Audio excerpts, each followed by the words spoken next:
നമസ്കാരം, സിറ്റി ന്യൂസിലേക്ക് സ്വാഗതം. SNDP യോഗം ഭാരവാഹികളെ തെരഞ്ഞെടുക്കുന്നതിൽ എല്ലാ അംഗങ്ങൾക്കും വോട്ടവകാശം എന്ന ഹൈക്കോടതി വിധി അട്ടിമറിക്കാൻ ശ്രമം നടക്കുന്നതായി സംരക്ഷണ സമിതി വാർത്താ സമ്മേളനത്തിൽ ആരോപിച്ചു. കണ്ണൂർ, കാസർഗോഡ്, വയനാട് ജില്ലകളിലെ അംഗത്വ പട്ടിക തയ്യാറാക്കാൻ യോഗം സെക്രട്ടറി ചുമതലപ്പെടുത്തിയ അരയാക്കി സന്തോഷ് ഇതേവരെ ശാഖകളിലെ വോട്ടർ പട്ടിക ക്രമീകരിച്ച് കൊടുത്തിട്ടില്ല. കാലാവധി കഴിഞ്ഞിട്ടും ഭാരവാഹിത്വത്തിൽ തുടരാനുള്ള ഹീന ശ്രമങ്ങളുടെ ഭാഗമായാണ് യോഗം ഭാരവാഹികളുടെ നീക്കമെന്ന് സംരക്ഷണ സമിതി ആരോപിച്ചു. 2019 ശേഷം യോഗം തെരഞ്ഞെടുപ്പ് നടത്തുവാൻ വെള്ളാപ്പള്ളിക്ക് സാധിച്ചിട്ടില്ലെന്നും ഭാരവാഹികൾ കുറ്റപ്പെടുത്തി. SNDP യോഗം ഭാരവാഹികളെ തെരഞ്ഞെടുക്കുന്നതിന് എല്ലാ അംഗങ്ങൾക്കും വോട്ടവകാശം എന്ന ഹൈക്കോടതി വിധി അട്ടിമറിക്കാനാണ് ശ്രമം നടക്കുന്നത്. 200 പേർക്ക് ഒരു പ്രതിനിധി എന്ന കണക്കിൽ ശാഖകളിൽ കൂടി തെരഞ്ഞെടുക്കുകയോ നോമിനേറ്റ് ചെയ്യുകയോ ചെയ്യുന്ന യോഗം പൊതുയോഗം പ്രതിനിധികളായിരുന്നു സംസ്ഥാന സെക്രട്ടറി, പ്രസിഡന്റ് തുടങ്ങിയ ഭാരവാഹികളെ തെരഞ്ഞെടുത്തിരുന്നത്. 2019 ശേഷം യോഗം തെരഞ്ഞെടുപ്പ് നടത്തുവാൻ വെള്ളാപ്പള്ളിക്ക് സാധിച്ചിട്ടില്ല. 2020 വിജ്ഞാപനം പുറപ്പെടുവിച്ചിരുന്നുവെങ്കിലും നിയമനം വിമുഖമായതിനാൽ ഹൈക്കോടതി സ്റ്റേ ചെയ്തു. തുടർന്ന് SNDP സംരക്ഷണ സമിതി നടത്തിയ നിയമ പോരാട്ടത്തിന്റെ ഫലമായി 2022 ഹൈക്കോടതി യോഗം അംഗങ്ങൾക്കെല്ലാം വോട്ടവകാശം എന്ന ചരിത്രവിധി പുറപ്പെടുവിച്ചിരുന്നുവെങ്കിലും കോടതി വിധിക്കനുസരിച്ച് തെരഞ്ഞെടുപ്പ് നടത്താൻ സെക്രട്ടറി വെള്ളാപ്പള്ളി തയ്യാറായിട്ടില്ല. ഹൈക്കോടതി വിധി നടപ്പിലാക്കാൻ സംസ്ഥാന സർക്കാരും യാതൊരുവിധ ശ്രമവും നടത്തിയിട്ടില്ലെന്നും ഭാരവാഹികൾ കുറ്റപ്പെടുത്തി. ഇന്ത്യൻ കമ്പനി നിയമപ്രകാരം രജിസ്റ്റർ ചെയ്ത സ്ഥാപനമായിട്ടുള്ള അല്ലെങ്കിൽ സംഘടനയായിട്ടുള്ള SNDP യോഗത്തിൽ പ്രാതിനിധ്യ വോട്ട് സമ്പ്രദായം ഇല്ല. പ്രാതിനിധ്യ വോട്ട് സമ്പ്രദായം മാറി എല്ലാ അംഗങ്ങൾക്കും വോട്ടവകാശം എന്നുള്ള വിധിയാണ് 2022 ഉണ്ടായിട്ടുള്ളത്. ആ വിധിക്കനുസരിച്ച് ഇന്നേ വരെ തെരഞ്ഞെടുപ്പ് നടത്താൻ ഭാരവാഹിത്വത്തിൽ ഇരിക്കുന്ന ജനറൽ സെക്രട്ടറിയോ മറ്റുള്ളവരോ തയ്യാറായിട്ടില്ല. സംസ്ഥാന ഗവൺമെൻറ്റും അതിനുവേണ്ടി ഒരു നടപടിയും സ്വീകരിച്ചിട്ടില്ല.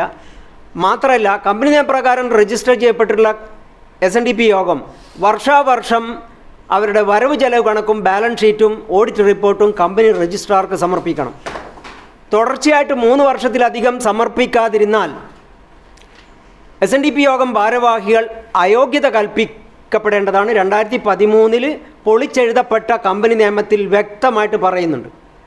അതുകൂടാതെ കമ്പനി ഡയറക്ടറായിട്ടുള്ള ഭാരവാഹികൾ എല്ലാം DIN നമ്പർ നിർബന്ധമായിട്ടും എടുക്കേണ്ടത്. DIN എന്ന് പറയുന്നത് ഡയറക്ടർ ഐഡൻറ്റിഫിക്കേഷൻ നമ്പർ. 2013 കമ്പനി നിയമത്തിലാണ് DIN നമ്പർ ആവശ്യമായിട്ട് വന്നത്.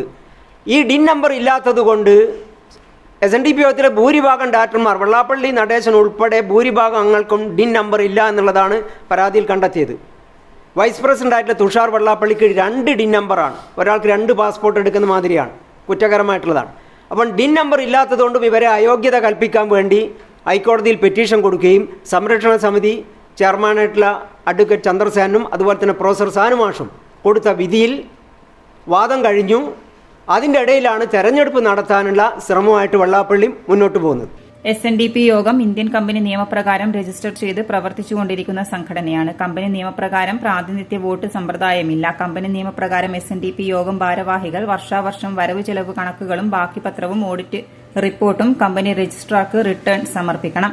2013 പുതുക്കിയ കമ്പനി നിയമപ്രകാരം SNDP യോഗം 3 വർഷം തുടർച്ചയായി വാർഷിക റിട്ടേൺ കമ്പനി രജിസ്ട്രാർക്ക് സമർപ്പിക്കാതിരുന്നതിനാലും ഭൂരിഭാഗം ഡയറക്ടർമാർക്കും ഡയറക്ടർ ഐഡന്റിഫിക്കേഷൻ നമ്പർ ഇല്ലാത്തതുകൊണ്ടും ജനറൽ സെക്രട്ടറി ഉൾപ്പെടെ യോഗം ഭാരവാഹികളെ അയോഗ്യരാക്കി പ്രഖ്യാപിക്കാൻ ആവശ്യപ്പെട്ടുകൊണ്ട് പ്രൊഫസർ സാനു മാസ്റ്ററും സംരക്ഷണ സമിതി ചെയർമാൻ ചന്ദ്രസേനനും ഫയൽ ചെയ്ത കേസിൽ 1 മാസത്തിനകം തെരഞ്ഞെടുപ്പ് നടത്താമെന്ന് യോഗത്തിനു വേണ്ടി ഹാജരായ അഭിഭാഷകൻ പറഞ്ഞിരുന്നുവെങ്കിലും പരാതിക്കാർ ആവശ്യപ്പെട്ട പ്രകാരം മുഴുവൻ അംഗങ്ങളുടെയും വോട്ടർ പട്ടിക തിരിച്ചറിയൽ കാർഡ് നമ്പർ സഹിതം 1 മാസത്തിനകം തയ്യാറാക്കാൻ യോഗം സെക്രട്ടറിയോട് ആവശ്യപ്പെടുകയും ഭാരവാഹികളെ തെരഞ്ഞെടുക്കുന്നതിനായി ശാഖകളിലെ അംഗത്വ ലിസ്റ്റ് ക്രമീകരിക്കാൻ റിട്ടയർഡ് ജസ്റ്റിസ് രാമകൃഷ്ണൻ ചെയർമാനായ 5-അംഗ സമിതിയെ ഹൈക്കോടതി നിയമിച്ച് ഉത്തരവായിട്ടുള്ളതുമാണ്.